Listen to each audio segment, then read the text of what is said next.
Hey, what's up, guys? It's your boy back at it again with NFL Week 6 picks and predictions. Last week, it was abysmal. I now have an even record of 39 and 39.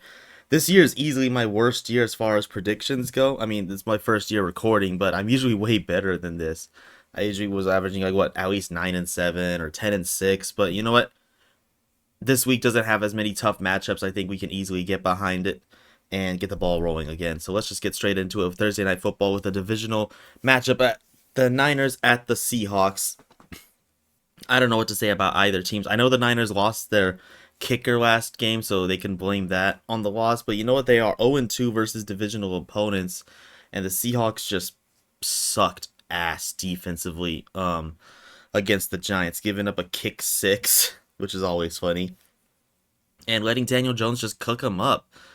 And I thought the Seahawks defense was way better than this. I mean, the offense wasn't as great, but what can you really say about either teams? One of these teams is going to be in first place right now. The Seahawks lead, but I'm going to be giving it to the Niners. The Niners are so much better than this. There's no way they're going to start the year 0-3 versus divisional opponents. I think they're going to get right back on track, and it's going to be a tough and gritty game. But give me the Niners to edge it out. Jaguars at Bears. The Jaguars finally got their first win against a Colts shootout, which was very impressive. Tank Bigsby looked great. Trevor finally got the ball rolling. Brian Thomas Jr. looks great, but unfortunately, I gotta go with the Bears. I mean, Caleb Williams also looks great. He finally had a very solid performance. He was getting DJ Moore going.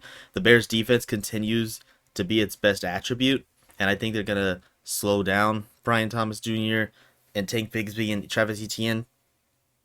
I do think at least Trevor's gonna keep it a little more consistent this week. Hopefully, last week wasn't just like a fluke, and that's not like the Jags' only win of the year or anything like that. But the Bears got the hot hand, and that's what I'm rolling with. Cardinals at the Packers. Packers edged out against the Rams after Jordan Love giving them some points. Jordan Love doesn't throw that horrible pick six. It's probably a worse score for the Rams. And Cardinals have just not looked good. It's starting to look like those first 2 weeks were a major fluke. You know, Sight, just kidding. Kyler Murray had a great game. Long touchdown run. Beat my cousin in fantasy, so that was fun. Um, but I'm gonna go with the Packers here. It's at Lambeau. I think Jordan Love has played fine. Hopefully Romeo Dobbs, whatever Romeo Dobbs' issue is, I hope it's fixed. I really don't believe that he has an ego problem and he's not liking his utilization. But who knows at this point. But the Packers got a great defense. They should run the ball all over the Cardinals with the Josh Jacobs. And but I do like what I'm seeing from Kyler. Hopefully the Cardinals keep this competitive. I just don't really see how they can win unless the Packers also lose their kicker. Maybe that's the Cardinals strategy. Going after kickers. That's one messed up strategy, but there you go. Browns at the Eagles. Give me the Eagles. I've said it 5 weeks in a row. I'll say it for the sixth. Deshaun Watson sucks major ass, and for some reason, the Browns just don't want to move away from him. Like, why? Why don't you want to move away from Deshaun Watson? He fucking sucks. And well, you can't put all the blame on Deshaun. Yes, I can. Right? He's taking those sacks. But his O-line is still fine. They're gonna get Nick Chubb back, sooner or later. But he just hasn't looked good. He's taking those sacks. He's holding the ball for a little too long. And he's just not playing well at all. No matter how good this Browns defense is, it's at Philadelphia. Dude, give me the Eagles to get like 9 sacks on the Browns or pick off Deshaun Watson 2 times and officially seal him as the backup quarterback for this team. Hopefully. I don't know why they're still rolling with him. Didn't he quit on his team on like one of the fourth down attempts last week? Like, give me a break. Commanders at Ravens. This should be an exciting game. This is one of the 2 toss-ups I have in this week. Actually, one of 3 toss-ups. Baltimore edged out the Bengals on what seemingly looked like the Bengals for sure winning after Lamar fumbled in overtime. But for some reason, the Bengals just didn't want to throw with Burrow to get a closer field goal. So that's on them. And Derrick Henry did Derrick Henry things. Lamar, hey, I'm sure he got a lot of your parlays done now. That should have been his response to all the criticism this week because he was balling. But Jaden Daniels has also been balling. He's looked fantastic. But I do think it's going to go to the Ravens just because I think it's going to be a much tougher environment for Jaden. Although I'm sure he's up for the challenge because he's played really well so far. The Ravens defense hasn't looked that great. I mean, they won, but it's like Burrow practically had a perfect passer rating until that interception. And, they gave up 38 points. And I think Jaden is explosive and he's a dual threat and he's going to make some plays, but I think the Ravens will get it done at the end of the day. But this should be a really close game. This could also come down to a field goal to me. Texans at the Patriots, this will not come down to a field goal to me. CJ Stroud has been great. They lost Nico Collins, so they're going to maintain that injury, but even if they're without Nico for this week, I think you still got Stephon Diggs, and Joe Mixon should be back this week. So even if Nico's gone, I think the Texans defense will be doing just fine against this Patriots offense, who hasn't looked great. They let the Dolphins ruin one of my picks. I'm so annoyed with the Patriots. Like, just give me the Texans to win by 30 at this point. Joe Mixon, 210 yards and a touchdown. Let's go with that. Bucks at the Saints. Oh boy, what do you say about either of these teams? One gave up 504 passing yards to Kirk Cousins, and the other, I mean, might be without Derek Carr. He left the game against the Chiefs in the fourth quarter, didn't come back. He only had one target towards Olave. He had one deep pass to Rashid Shaheed. That's not how you win, Saints. Get the ball to your best pass catcher. Utilize your other explosive players. And Mahomes didn't even have a touchdown, but he was slinging it. Like, he got Juju Smith-Schuster 130 yards. 130 yards for Juju Smith-Schuster in 2024. Like, really? Kelsey got it going. He had 70 yards on, 9 catches? So, they're starting to get him getting back involved. But anyways, with the Bucks, I don't think they're going to let the Saints just throw 500 yards. If they're not without Carr, the Saints are going to get their asses whooped. Baker is not going to lose 2 in a row to divisional opponents, because he played really well last week. Mike Evans and Chris Godwin are great. The only thing you could do for the Bucks is try to establish a run game, because you're still doing this mix and match with Bucky Irving, who had a great game aside from that fumble, so you're probably going to utilize him a little more. Rachaad White, he had one explosive run, and he was silent for pretty much everything else. That's pretty much been the story of this year's the Bucks leaning towards Bucky Irving versus Rachaad White, but Rachaad White is a better pass catcher, but even then that's debatable because he's not getting a lot of yards anyway. So give me the Bucks though. I think their offense is gonna just be way more explosive, and plus the Saints might not be without Derek Carr anyway, so there is no chance they're winning this if that's the case. Colts at the Titans. Titans had a bye week. Colts gave the Jags their first win. But it's crazy because the Colts played very well. Joe Flacco looked even better than he did against the Steelers. 34 points, 14-point comeback. Shootout in the fourth quarter. Getting every one of his players involved. Trey Sermon was getting involved. He was doing well. So, what can you really say for the Colts? You can say that they're not letting Will Levis do anything to them. I don't think this will be a close game. Granted, the Titans' defense is very solid, but I really like Joe Flacco. Like, I don't know what the injury status on Anthony Richardson as of Tuesday morning, but I would go with Flacco here unless Anthony Richardson is 100%. Like, if it's not 100%, roll with Flacco because he is getting the ball everywhere. He's not making too many mistakes. He's getting you lots of points. So I don't see why not. Give me the Colts in this one. They should get Jonathan Taylor back this week, and I think that's just going to be it. It's just Will Levis is not proven to me, I had high hopes for the kid earlier this year before the season started, but then it's just turned into a shit show. And, they did win 2 weeks ago, but, so the Jags won this week, so what does that really matter? You're still a bad team. So give me the Colts in this one to not lose 2 in a row to divisional opponents as well. A lot of divisional games this week. Speaking of divisional games, hey, what do you know? Chargers at the Broncos. Chargers coming off a bye week. Broncos coming out an ass whooping versus the Raiders. At least I got that one right. And you know what? This is going to be a really tough game. This has freaking 7-6 written all over it. Both teams really tough defenses at Denver. not really known for the offenses. Although Bo Nix got it going last week, he had a really solid game. You got both of your running backs involved, Julio McLaughlin and Javonte Williams had really good games. They're starting to pick it up a bit, and I think that's why I'm going with the Denver Broncos in this one. Just barely. Even though the Chargers are coming off a bye, they've had over a week to prepare for this game, and the defense is there, and Herbert's there, and I don't know how much they'll get J.K. Dobbins involved in this game. I think the Broncos will do fine neutralizing him. And Pat Surtain, great as always. Lab McConkey is not going to get any throws thrown his way unless he's in the slot, because Pat Surtain is that guy. He's always been that guy. I've always said that he's been like the best cornerback in the league. Nobody ever throws to him. And that's why I think the Broncos are going to edge out the Chargers in this one. If the Chargers win, it'll be close. If the Broncos win, it'll be close. So I could see either of these teams winning. I know the Chargers are slightly favored as far as ESPN pick'ems go, but I just got to go with the hotter defense. They've been shutting people down.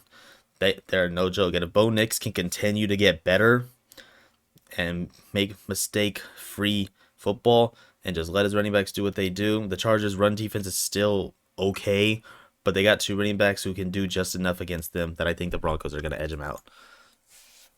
Raiders at the Steelers.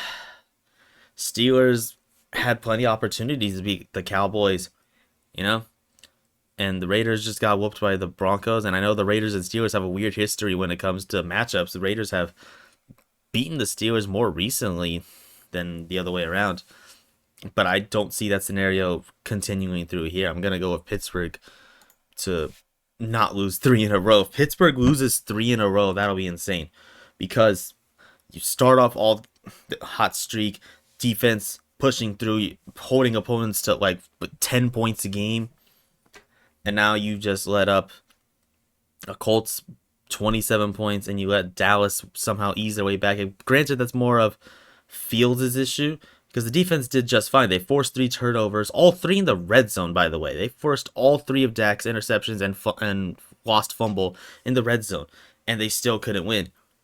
And they let up a game-winning touchdown drive on 4th and goal. Fields couldn't do enough to put the game away. But I think they'll do just fine against the Raiders. I don't think the Raiders really have much hopes as of right now. We're just trying to see where Devontae Adams is going. And he's definitely not going to the Jets, because the Jets just fired their head coach. They fired Saleh. As of this morning, like an hour ago, I just read on Twitter that he got fired. So they're using him as an scapegoat, as if Rodgers didn't play like absolute shit versus the Vikings. No, let's just fire our coach. Like the defense has been the issue or anything. No, it's been Rodgers too. But we'll get to that in another video. Anyways, yeah, I'm going to go with the Steelers to defeat the Raiders in this one. Could be a tight game, because these two always have weird games. But I just can't see the Steelers losing 3 in a row, because they got to bullshit their way to 10 wins somehow, right? So give me them on this one. This is a tough game. Lions at Cowboys. Cowboys have put up 20 points back-to-back weeks and have not looked great offensively back-to-back week. Granted, the Steelers defense is tough at Pittsburgh, I know, but still, your $60 million a year, not worth it, quarterback is throwing multiple interceptions and losing fumbles and almost costing you the game. You should have won by like 16 points at that point. It should not have come down to a 4th and goal touchdown conversion. Meanwhile, the Lions are looking like their normal selves. They're like, what do you want me to say? The Lions are still great, and this is going to be a revenge game for last year's screwed over game where the Lions had a 2-point conversion, and then the refs screwed them over, and then they failed the 2-point conversion. They're going to avenge themselves, because this defense is tough. This offense is going to score all over the Cowboys. They're going to utilize every trick play in the book they can to embarrass these Cowboys. I don't think they'll beat them by like that many points, but the Lions have been eyeing this game for a while. This is their revenge game too, because they probably wanted to face Dallas in the playoffs, but they never got to meet anyway. So they're going to take it out on them on this game. And I think the Lions are going to beat them by at least over 10 points. Dak's got to stop fucking his day up. He's got to do a little better. And they got to establish the run game a little more. Dallas hasn't really been running the ball that great. So let's see what happens with this game. I'm going to go with the Lions, though. Falcons at the Panthers. Dude, give me the Falcons all day. Kirk, baby. Man, he looked really good. I cannot believe it. I cannot believe he had 504 passing yards. He's not doing that against the Panthers, but that's the type of offense you expected to see Kirk throughout the year. Not that many passing yards or anything, but like touchdowns, effective ball play, no turnovers, that was good. That was great. Kirk Cousins. And he's going against the Panthers. Panthers really don't have much going for them. Chuba Hubbard looks good. Andy Dalton looks solid. We'll see if Xavier will get plays. But I really just don't have a reason to really pick the Panthers. I don't think anybody does. You kind of just see if they win or not. When their next win is going to be, I don't know. But Falcons had a good offense last week. I think they'll keep it going this week.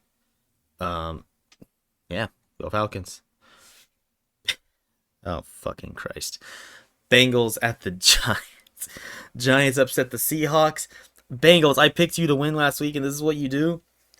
I feel really bad for Bengals fans. Like, the thumbnail will say otherwise, like I'm making fun of them, but I like the Bengals. I like Joe Burrow and Jabbar Chase and T. Higgins and all them.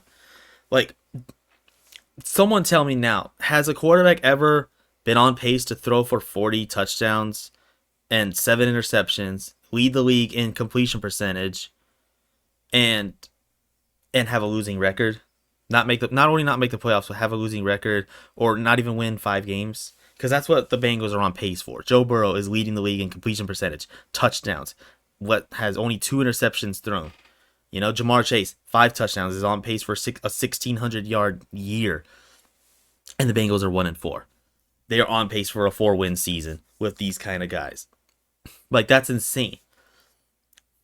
I don't know what to do if you're the Bengals. People are going to be yelling to scream, fire Zach Taylor. And I couldn't really, disagree. Like, you let Lamar... How many plays did Lamar have where he's just juking all your defensive players and finding people on the sideline?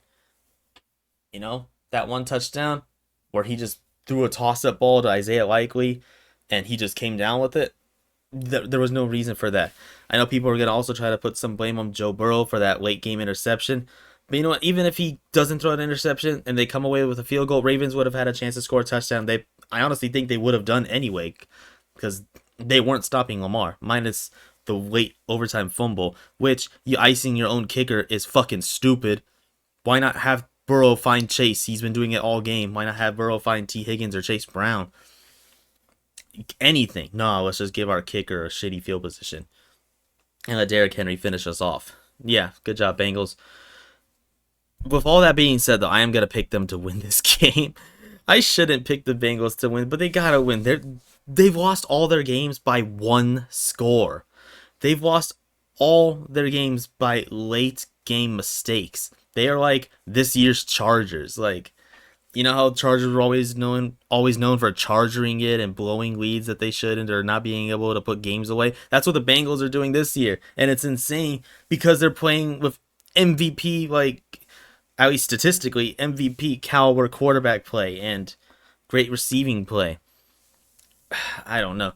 With the G-Men, good job, Giants. You beat the Seahawks. That was a nice win. Daniel Jones looked great, getting Darius Slayton involved with no Malik Neighbors. And the Malik Neighbors is probably going to torch the Bengals for $120, if I had to say. I'm not too sure about Devin Singletary's status. He might play. But even if they both play, I have no hope. I just got to pick the Bengals because they are so much better than what their record says. Yeah, you got to fix that defense immediately. Joe Burrow should be screaming at every single defensive player right now. And with that being said, we've got the Bills at the Aaron Rodgers-led Jets. And I don't know who to pick. Josh Allen, 9 completions off 30 attempts. Not that great of a game. James Cook has looked great. You should just run with James Cook this whole game and let the Bills defense do what they need to do because the Jets offense is a mess. They're not doing anything. When Garrett Wilson finally gets going, their run game is stuffed, or Aaron Rodgers is throwing multiple interceptions in a game. And when it's the opposite, you're not getting your best receiver involved. And the Jets defense has always been fine. They finally had a game where Sam Darnold didn't look that great, but you know what? That didn't really matter because Rodgers threw a pick 6. That was the only passing touchdown that benefited the Vikings. and they fire Robert Saleh. Could they have a blowout performance? Possibly. For some reason, whenever a team's fire their coach, they just have an amazing performance. But you know what? The Bills have lost 2 in a row. I can't pick them to lose 3 in a row right now. Not while the division is falling flat on its face. Not while the Dolphins are still hurting. The Patriots are sucking. This is their chance to finally get back a lead up, and I think they're going to do just that. It'll be tough. Josh Allen, you got to play a little better, but I think they'll be just fine. So with that being said, those are my week NFL picks and predictions of Week 6 for the 2024 season. Hope to see you all next week. Like and subscribe, and let's have a good Sunday football. See ya.